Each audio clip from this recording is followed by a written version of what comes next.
I'm Group 3 reporters. My name is Shairami Abasan, student of BSIS 2A. So my topic is all about ratio analysis. So the primary purpose of ratio analysis is to evaluate a company's financial performance and positions. It helps investors, creditors, and other stakeholders make informed decisions about investing, lending, or partnering with the company.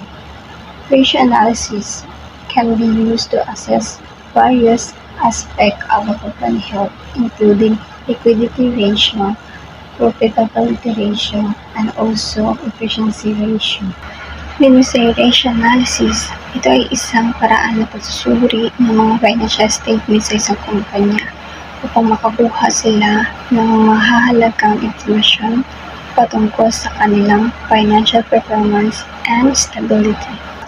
We have three types of ratios: liquidity ratios, probability ratios, and also efficiency ratio.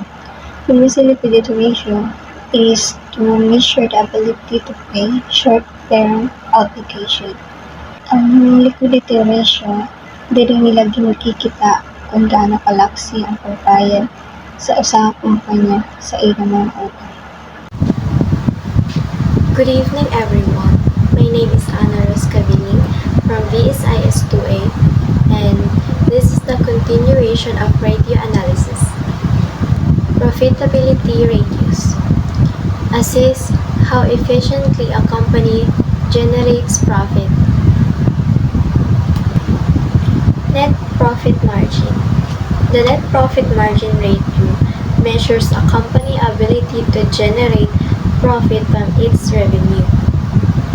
It includes the percentage of revenue that remains a net profit after all expenses are deducted.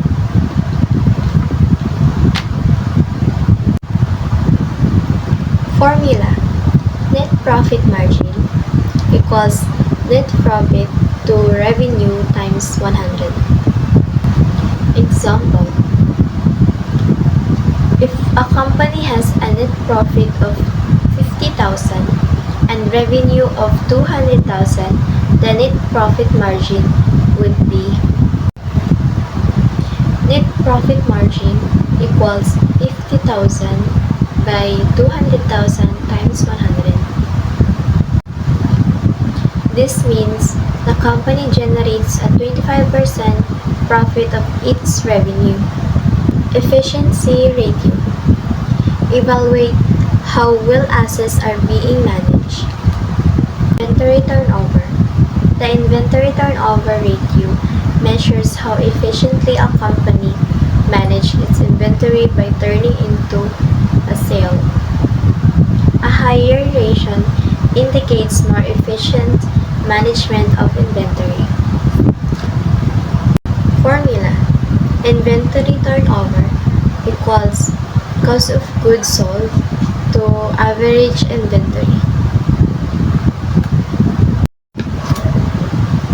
For examples, if a company has a COGS of 100,000 and an average inventory of 20,000, the inventory turnover would be inventory turnover equals 100,000 by 20,000 equals 5. This means the company turns over its inventories times per year.